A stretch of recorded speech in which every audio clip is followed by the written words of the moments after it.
Тийм үндэсний аудитаас асууя. За энэ танай тайлан дээр татврын байгууллагаас татврын бүрдүүлэлттэй холбогдлолтой 7.4 их найдын гэмт хэргийн шин чанартай зөрчил.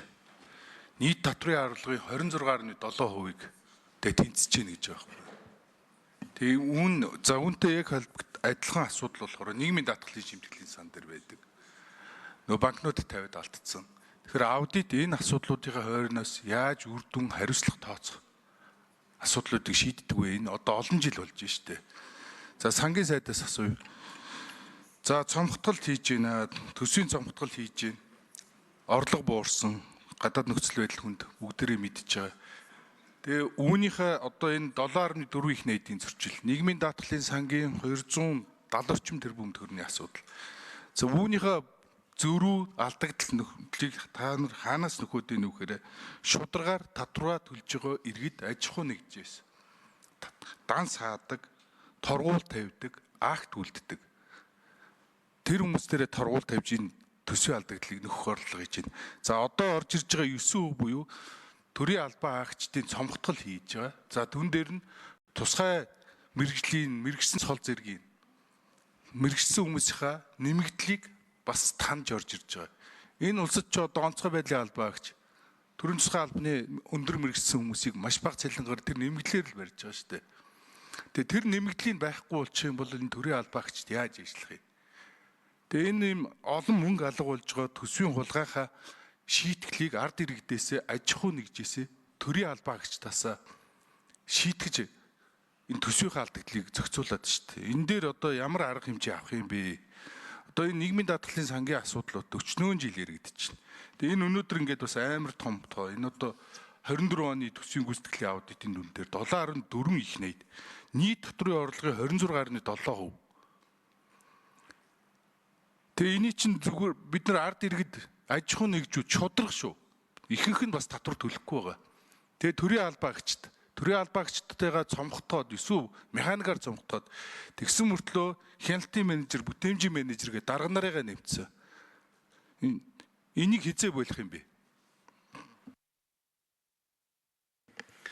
За амрагчны асуултанд хариулъя. Аудит эхлээд хариулъя. Дараа нь сангийн яам чухлан сайд аудитаас хариулах уу? За 4 номер наран чимэг дарга. За анар гишүүний асуултанд хариулъя. Үндэсний аудитын газар наран чимэг омаа. За татврын байгууллагаас үндсэн үйл ажиллагаатай холбоотой үйл ажиллагаа яваад татвар хураалттай холбоотой ажлуудыг хийж гүйцэтгэх явцдаа гэмт хэргийн шинжтэй байж болзошгүй нэмэгдсэн үртгийн албан татврын хий бичлэлтэй холбоотой 950 тэрбум төгрөг. За бусад гэрээ бараа ажил үйлчилгээд холбоотой гэмт мөнгө угаасан байж болзошгүй 6.3 тэрбум төгрөгийг бол татврын алба бол хууль хяналтын байгууллага шилжүүлсэн байна. Тэгэхээр татврын байцаагч нь ажиллаа хийж явах явцдаа мэдээж одоо шууд гэмчгэргийн шинжтэй гэж үзэхгүй болдошгүй ийм мөнгийг шилжүүлсэн байна гэдгийг аудитын байгууллага гаргаж ирсэн. За энэ асуудалтай холбогдоод төрийн аудитын байгууллагаас хууль зүйн дотоод хэргийн сайдад татврын байгууллагаас хууль хяналтын байгууллага шилжүүлсэн мөнгө угаасан байж болзошгүй татврын бүрдүүлэлт ногдуулалттай холбоотой гэмч хэргийн шинжтэй хэрэгүүдийг шийдвэрлэх ажиллагааг хууль эрх зүйн орчныг сайжруулж энэ дээр одоо тодорхой шийдлүүдийг гаргаж өгөхөөр бол зөвлөсөн байж байгаа. Тэгэхээр төрийн аудитын байгууллага нийгмийн даатгалын одоо мөн энэ дансуудад байгаатай холбоотой энэ асуудлуудыг санхүүгийн тайлангийн баталгаажуулахдаа энэ төлбөрүүдийг одоо бодиттой байх, оршин байхгүй байна гэдэг одоо стандартын дагуу хязгаарлалтаа дүгнэлтийн үндслээ гаргаад явж байгаа. За аудитын байгууллагаас өгж байгаа зөвлөмжийн дагуу жил бүр одоо тодорхой ажлуудыг хийгээд энэ авлагуудаа барагдуулж байгаа. За мөн энэ дээр байгаа хураагдсан хөрөнгүүдийн одоо хөрөнгийн чанар алдагдах юм эрсдэл байна шүү гэдгийг Монгол Улсын нэгдсэн төсвийн гүйцэтгэлийн тайланд бас дүгнээд гаргаад өгсөн байна. За сангийн сайд асуултанд хариулъя. За анар гишүүний шүүмжилттэй санал нийлж байна. Гэхдээ бид энийг шийдэх ёстой. Төсвийн шинжилгээ бол одоо яг л таны хэлж байгаа энэ асуудал юм байна. Бид судалгаа гаргаад улсын хурлд хүргүүлсэн байгаа 204 хуулиар 1000 гаруй заалтаар бид аль хэдийн одоо хуулиар төсвийн хуваарлтыг шийдсэн байж байгаа. Төсвийн аль хэдийн хуулиараа хуваарлчихсан. За энийг харин бид одоо төсвийн орлогодоо багтааж арай хийж одоо төсөв боож орж ирдэг гэсэн үг. За ингээд их хурлаас бас бидэнд үүрэг өгсөн энэ эрх зүйн зохицуултуудаа оруулах, алийг нь одоо зогсоохын, алийг нь бүр хүчингүй болгохын, алийг нь одоо хойшлуулахын хуулиудаар за энэ саналуудаа бол бэлдсэн байсан. За сая тодтоглоор оруулах гэхээр энэ тодтоглооч хийж амжихгүй, чуулганч одоо багтаахаа хугацаанд харахгүй ийм бас хугацаа сунгах эрсдэл байгаа учраас бид түр хойшлуулсан. За ингээд 9 сард төсөө өргөн барихтаа бид дор хаяж 42 хуулийн дээр өөрчлөлт хийхээр оруулж ирнэ. За тэр үед та яг ингээд хамгаалж өгөөрэй. Энэ дээр туслаарай. Хамтарч ажиллаарай. Тэгэхгүй бол бид энэ төсвийн шинжилгээ гэдэг юм дээр хийж чадахгүй. Харин санал нийлэхгүй нэг зүйл энэ татварын орлого бүрдүүл татвар хураалтыг татварын байцаагч нар татварын байгууллагад битгий одоо буруутгахорой. Энэ хүмүүс чинь төрийн албаа багш нар бас л ажиллаа хийж байгаа юм. Хуулиараа олгогдсон эрх мэдлийнхаа хүрээнд, үүргийнхаа хүрээнд ажлуудаа хийгээд явж байгаа. За харин энэ төсвүүдээр ачааллууд нэмж байгаа эрх зүйн зохицуултуудаа л бид нар одоо маш түргэн хийхгүй болвол цаашдаа энэ байдал одоо эзэж засагдахгүй улмал одоо ороогдоод ингээд яваад байна. За танд баярлалаа санал хэлсэнд. За анар гишүүн нэмж тодруулъя.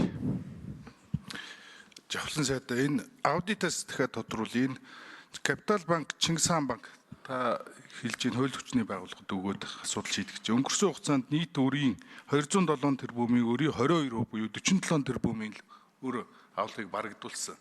Хөрөнгөний үнэлгээ бага гэд. Тэгвэл энэ шүүхийн шийдвэрээр энэ чинь ямар ч зээлийн хүү алдан тооцоо бэлдсэн зогсцсон байгаа шүү дээ. Тэгэхээр үүний эргээгээд энэ үр дүнг нь зөрүүг нь ерөөсөө татвараас нөхөд байгаа байхгүй юу? Тэгэхээр энэ дээр нэг цаашдаа бол нэг шуурхай арга хэмжээ авч сурмаар байгаад байна. За сая Жавхлан сайд дээр би татврын албаа агчдын талаар яриаггүй. Татврын албаа агчид татврын байгууллага ажиллаа хийж байгаа. Үндсэндээ энэ эдийн засгийн үндсэн суурь орлого бүрдүүлэлт орлогын цоорхоо нөхцөгийн тогтолцоо шаблон нь өөрөө буруу байна гэдэг байна. Би өөрөө маш олон жил энэ олон улс болон дотоодоос хөрөнгө оруулалт татж компанийг удирдах явсан. Үнэхээр улсын төсвийг ингэж бүрдүүлдэг, ингэж асуудлаа нэг жилийн дор 4 төсөв орж ирдэг. Би өөрөө эдийн засагч хүн биш. Гэхдээ наазахын эдийн засаг санхүү бүртгэлийн аргаас харахад л бүр үнэхээр шоконд ороод байгаа байхгүй юу? Яаж ийм байж болдгийм бэ? 4 жил 4 удаа төсвөө тоттоод тэгээд энэ улсын төсөв тасрах гэдэг нь үнэн. За тэгээд тэрийг нөхөдөө шудраг иргэдээ ингэж шийтгэж байгаа маркаар асуудлыг шийдэж байгаа. Маш олон төсвийн таналтын боломжууд байгаа шүү дээ. Бусдаар гүйцэтгэх ажил үйлчлэгээний хөлс, за зарим нэгэн төсөл хөтөлбөрүүд. Та өмнө 24 оны төсвийн тодтгол дээр одоо нүүрсний үн дээр асуудалгүй л гэдсэнгүй. Энэ чинь эрсдэлтэй юм шүү, асуудалгүй гэсэн. Одоо болохоор асуудалтай л гэдэг.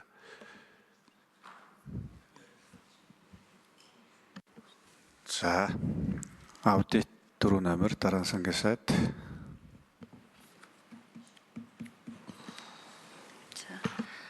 За Чингис хаан банкнд байршиж байгаа нийгмийн даатгалын сангийн хөрөнгөний өмнөх хүлэгдэл бол 94.9 тэрбум төгрөгнөөс тайлан донд 1.5% буюу 1.5 тэрбум төгрөгийг барагдуулаад за бидний саяны баталгаажуулсан 2024 оны нэгдсэн төсвийн гүйцэтгэлийн аудитаар 93.4 тэрбум төгрөгийн авлага бол эрсдэлтэй байна гэж дүгнсэн. За Капитал банкны эрх хүлээн авахчаас авах 68.2 тэрбум төгрөг за өмнөх оны авлагаас 3.7% буюу 2.5 тэрбум төгрөгийг барагдуулаад 65.7 тэрбум төгрөгийн ажил бол удаашралтай байна гэж ингэж дүгнсэн байгаа.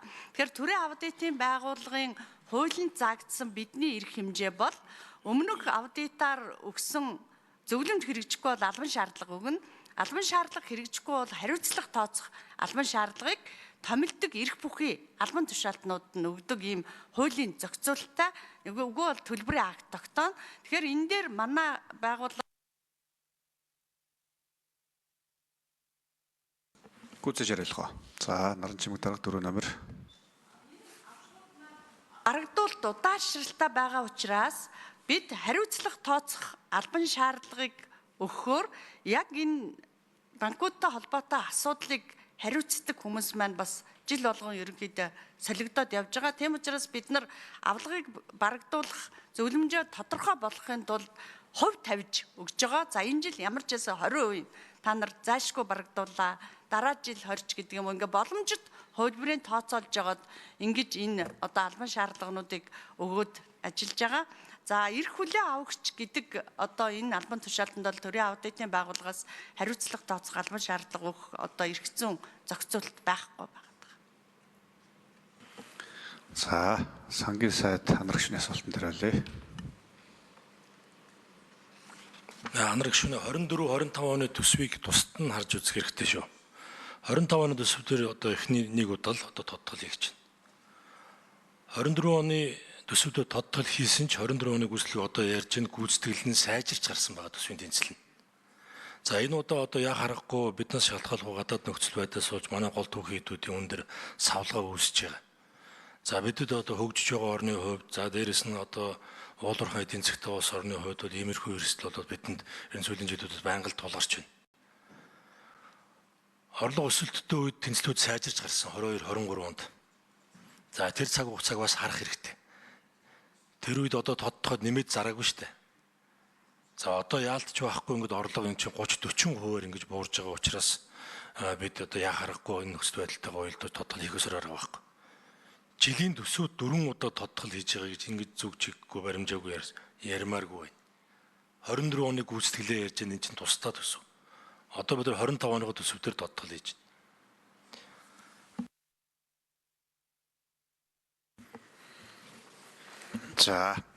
За гишүүд асуулт сууж хариулт авч дууслаа. За